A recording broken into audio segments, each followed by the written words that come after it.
Welcome back, and we're going to work on more practice with mean value theorem. So you will need your calculator, writing utensil, paper to work these questions out. So quick review for the mean value theorem.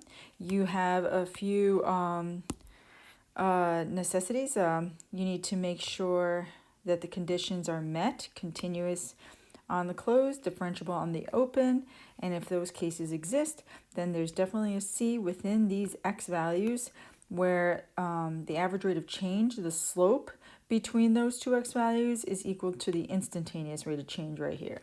Okay, now we're just going to go into some practice problems, and it says here the function f and g are continuous and differentiable, and then they give you h. So this is h. Okay, and we have the table below gives the values of the functions, explain why there must be some sort of t in 1 to 4 such that its derivative is 3. So now keep in mind that they're saying they're taking h and they're talking about h prime, and they're saying the value has to be in between.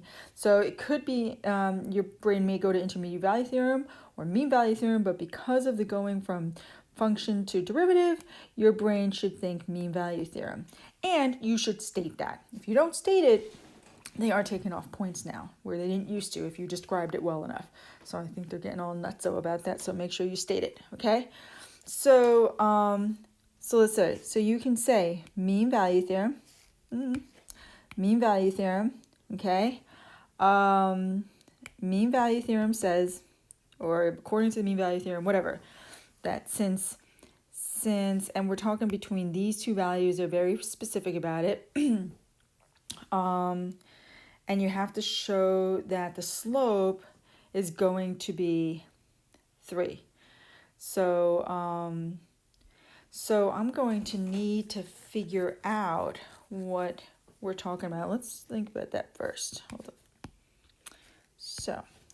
So I know that it has to do with the slope, so I'm going to look into that. So I know that the mean value theorem says that since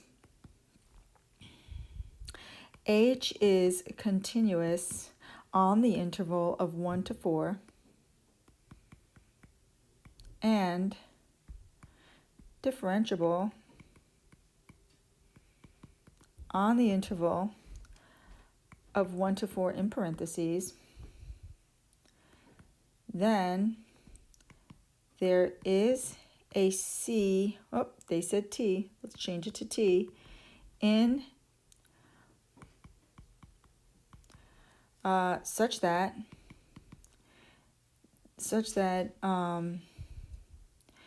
h prime of t is equal to 3. Well, since we're using the mean value theorem, I'm not going to write that. I'm going to write is equal to, and let's use the formula. H of 4 minus h of 1 over 4 minus 1. That's average rate of change. And what we're going to show, and you can state this, let them know, you need to show that h of 4 minus h of 1 is equal to 4 minus 1. Okay? And we'll work that out. And we're going to say that this is going to equal to 3. So let's find that. Now, before I get into it, it says that it's continuous and differentiable. How could we be sure? They said f and g are. It doesn't say h. If you want to be super thorough, you should say h is composed of that are continuous and differentiable for all numbers. Therefore, h is also continuous and differentiable. This may be overkill. It's an overkill that I would utilize if you have extra time, but not necessary. I would just do it for the be on the safe side. So whatever. Okay, so h of 4. Let's find out what that is. So tell me. Let's work out this whole h of 4. You're gonna think about that for me. So I'm gonna go on the side here and be like, okay, so h of 4 here is equal to, now plug it into what you see here. You see what this is. Let's focus back on that. Okay, and so I'm going to be looking at that. So that's going to be equal to f of g of 4 minus, and I put 4 in that spot. So now, what is this equal to? That's right. G of 4 is 2 minus 4 here, right? So f of 2 now. F of 2 is 8. So 8 minus 4 is 4. So h of 4 is 4. Let's work out h of 1. So that's f of g of 1 minus 1. So f of g of 1 is, g of 1 is 3 minus that, and f of 3. So f of 3 is 4. Wait, is that negative 4 or 4? Oops, that's negative 4. So that's 4 minus 1. So it's 5. So h of 1 is 5. So let's show that this works. H of 4 minus h of 1 over 4 minus 1. H of 4 is 4 minus 1 over 3. This doesn't equal. I did something wrong. G of 1 is 3 and f of 3 is, I said negative 4. I forgot to put the little number 4. So then this is negative. Yeah, that would have been wrong anyway. It's funny.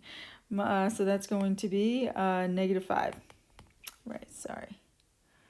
Negative 5. Great. That works now. So that's 9 over 3. So that's 3.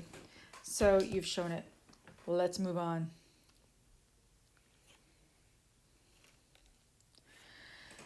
Okay, so next here, read it.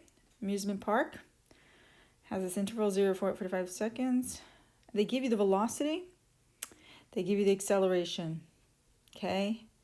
For a ride that does this, it's going to be continuous and differentiable, because imagine a amusement park ride that was not continuous. That would be I would not want to be on any ride that is not continuous, on a track that is not continuous. And maybe, well, I know we're talking about the length, not necessarily velocity and acceleration. My imagination went wild. Okay. Let's get started with this problem. Okay.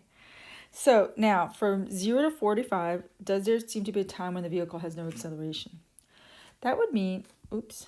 So no acceleration would mean that a is equal to 0.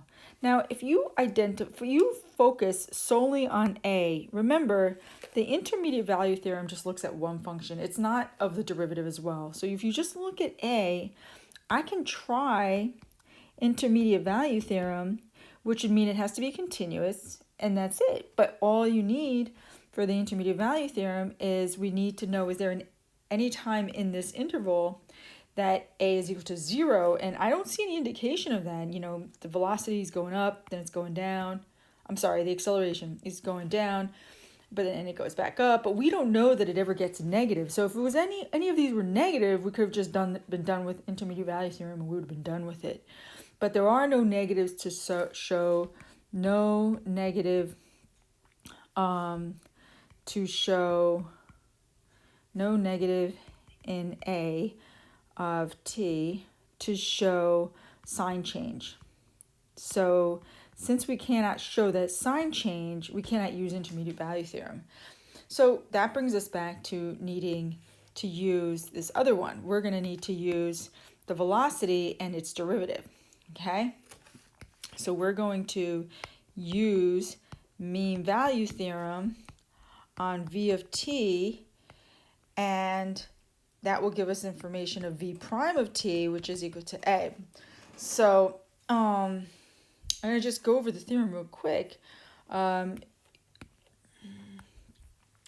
we have to find a value where you need to find where the slope is going to be 0. So remember that that's what we're looking for. We're looking for, you know, I want to make that different colors. So sorry. We're looking for when that A will equal 0. So we're looking for when the slope of V will be 0. So the slope of V will be 0. That means if I do V of something minus V of something else, like this B and this A and this B and this minus A, this needs to be 0. The top must be 0 here because 0 over any number is 0. So if I subtract those y values, I have to get 0. Do you see any of them? Now look for the y values of V, that when you plug into V, you are getting 0. So if I do you see it? I see one case. I almost thought I had one. I almost thought these two, but if I subtract those two, those aren't the same. But I look at these, like that one, negative 6.2 is again negative 6.2. If I subtract those two values, that's going to be 0. And so the values of interest here are 10 and 25. Now, if you started to do a mean value theorem with 0 and 45, the problem with 0 and 45 is that these two numbers, these two y values, well, they're not going to give you 0. So if you subtract them, so it won't help. So you can kind of go through that process to see that and just had to narrow in and be like, well, it has to be these two. So use mean value theorem. So I'm going to say to you, since we're doing this, I'm going to say, so since V is continuous on the interval of 10 to 25, and V is differentiable on the interval of 10 to 25, there is a, do they give you a certain letter they want you to find? T, yes. There is a T in 0 to 25 where V prime of T, which means A of T, is equal to 0, is equal to, nope, I don't want to say 0, is equal to V of 25 minus V of 10 over, oh, I just realized that's a 10, 25 minus 10. And that this is equal to 0. All right? So at 25, it's negative 6.2 minus negative 6.2 over 25 minus 10 is 15. That equals 0 over 15, which is equal to 0. Done. Okay? So that was a little thought, because, like I said, you might end up doing it from 0 to 45, and that wouldn't have helped you. So you had to think a little more, and you have time to think and figure that out. Well, why isn't this working? You know the mean value theorem. You have to push and think, okay? No giving up. Next one. Okay. It's twice differentiable. Great. So they give you this function. Great. Show that h prime equaling h prime of negative 1 is equal to h prime. Okay, let's focus on that. Let's just get that done. I'm not even going to read the rest. If they're asking me to show that, I'm just going to do that. Then I'll read the rest. I'm going to find out what that is. And then I'm going to find out what that is. All right. So in order to do that, I'm going to hold off on that side, and I'm just going to take this. And then and before you don't start plugging into the you don't start plugging this in. First, you have to get h prime of x. Notice I don't have a number here. If you put a number here, you may end up writing a wrong line. So you just have to find h prime first. So g prime copy what's inside times the derivative of what's inside. That's right, it's chain rule. So h prime of, we'll do -1 first, is equal to g prime of g of -1 times g prime of -1. So we're going to work out this inside first, and that's g prime of g of -1. Well, that's just up here. See that? That's 9 times, but I'm still have to get g prime of it, right? And then it says g prime of -1. Do they give me that one? No. Well, let's see. G of -1 is this. Find the function such that this and show the results. Okay, so we're gonna find out that they're equal. So I'm gonna just do this. I'm just gonna leave it like that for now. Okay, so it says here. So h prime of -1 is equal to g prime of 9 times g prime of -1. Great. I have g of 9, but I don't have g prime of 9. So I'm going to hold off and go on this side.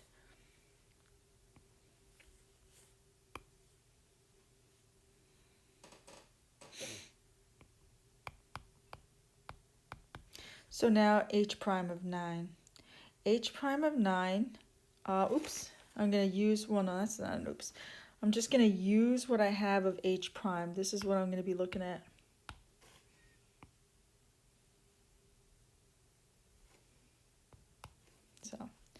So that's g prime of g of 9 times g prime of 9.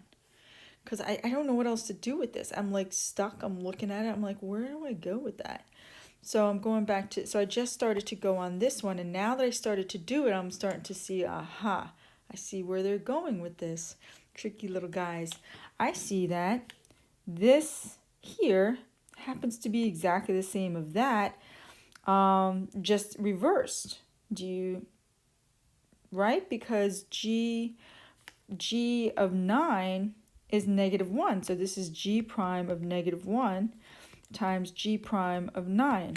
So they're exactly, oops, I'll make this go like that. They're exactly the same because multiplication is commutative. You can switch them back and forth and they're the same. So these are equal. So I ended up writing this out for no reason. Therefore, I'm going to make this neater. And I'm just going to go like this. And I'm going to say h prime of -1 equals h prime of 9. I showed it. I didn't need to write this. Good to go. Great. Let's see what the next question is. All right, so that one's done. So now it says, now use your results to show why there must be a c value in here such that the second derivative is equal to 0. So you can see that it has to be, it's some sort of like it's equaling some value, and it's the derivative of h prime. So you're going from h prime to h double prime. So we're talking about a derivative, so it's mean value theorem. So mean value theorem, and you state it,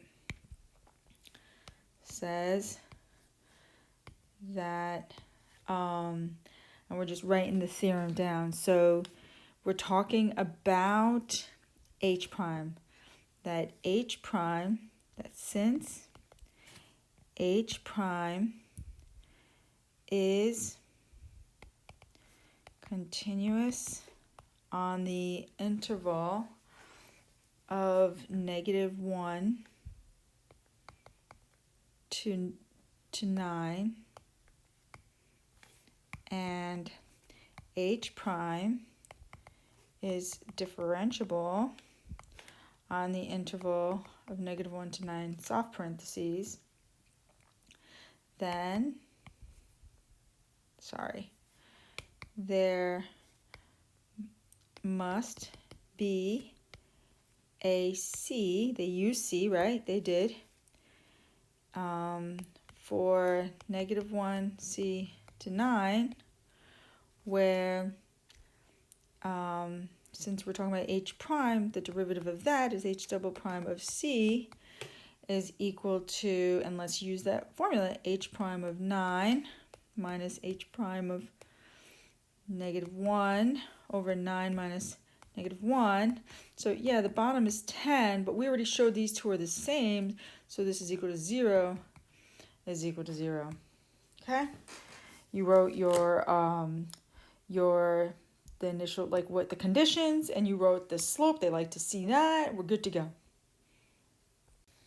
Okay, now for this last question, you will need your calculator, so please take a moment, type that in your calculator under, since we're using I'm going to be using the HP prime, type it under F1x.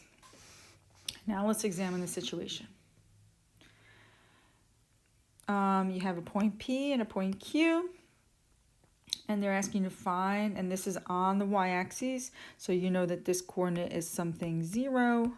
This is on the x-axis, so you know this something, my apologies, you know that this is 0 something, and then this is, here is going to be something 0, okay? So that's interesting. Okay, fine. And it says find the C that guarantees, find the C value that guaranteed by the mean value theorem such that that it's between 0 and Q. Okay, so let's do this. So according, so you know, mean value theorem, I always want to write it even if they already said it. Since you got to give the conditions, F is continuous, that says U, on the interval of 0 to Q, those are x values, and F is differentiable on 0 to Q. There must be a C in 0 to Q where F prime of C is equal to F of Q minus F of 0 over Q minus 0. Okay, so we're going to have to figure out what these coordinates are because this is a slope between these two coordinates. I mean, I do know what F of Q is, that's 0, but I don't know what F of 0 is. So let's put it, we have it in our calculator. I typed it in so I can look at it, and let's plot it. So I plot it. Here it is. That looks like it. Great. Now, this coordinate up here, I can just, the one that's by the y-axis, can you see where little spider is? It looks like it's 0, 2, but I'm just going to go to my numbers, and I see, yeah, definitely 0, 2, so that takes care of that. Now I go back to this, and I got to find what this value is. So I just go near it, press menu, function, root. I write that number down, but if you know you're going to need that number at some point, you might as well just go to the home screen, just go to home, and just press X, like, and hit enter. And then you will see that that's that number again. So I would recommend storing it since that's number is supposed to be Q. Stow is right above alpha. So, but you have to press the shift key. So you press shift, stow, right? And then I'm going to just call it Q. So I'm going to do alpha. Is alpha on? Yeah, alpha Q. Enter. So now Q refers to that value. Great. So now let's go back.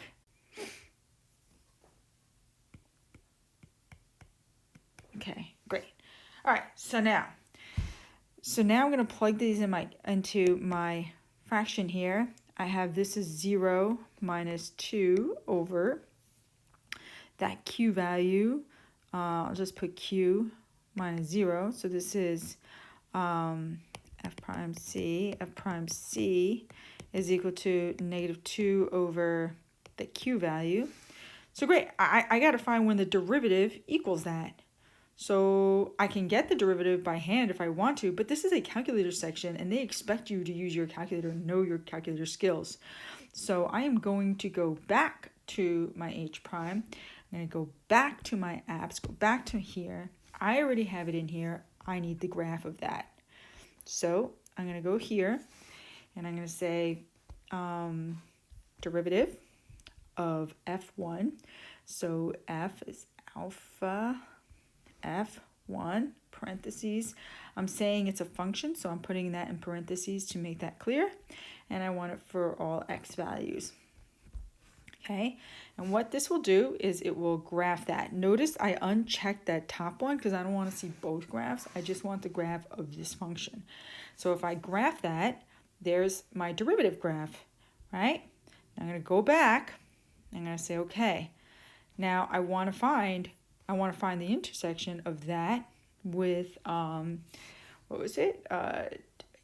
2 over q, negative 2 over q, I believe, right? So it is. So negative 2 divided by, and I have alpha q, enter, right? So now I go to plot, and I see that there are 2 times, but I remember where q was. Q was about 1.5 something. So if I start pressing here, I know like that's like 1.6. So I'm sorry, yeah, that's like 1.3.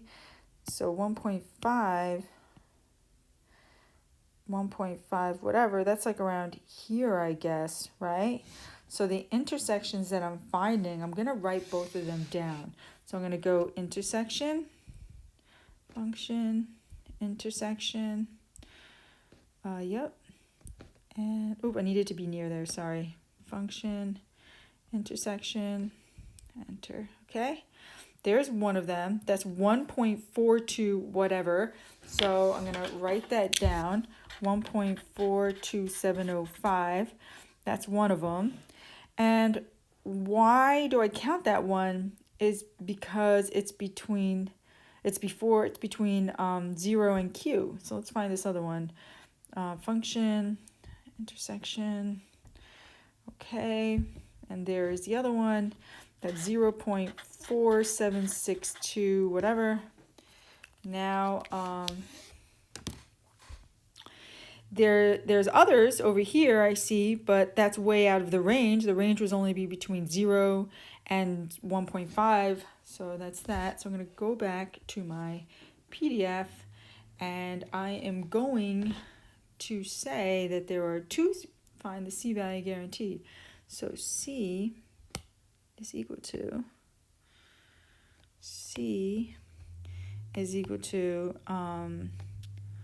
oh, I wrote it down, 0.476 and 1.427, if I read that correctly, right? As long as it's 3 or more decimal places, give less and they will take off points. So these are the 2 C values that guarantee that the slope will be the same. And what that means is this slope that you have here, gosh, I want to draw a straight line. I'm going to try. This slope here, which is negative whatever that is, there are 2 times that the derivative is equal to that. So one of them's around here and the other one's around here somehow. So I guess because they're changing concavity, we're finding 2 of them, right? Or it's probably closer to here, but that's that. All right. Have a nice day.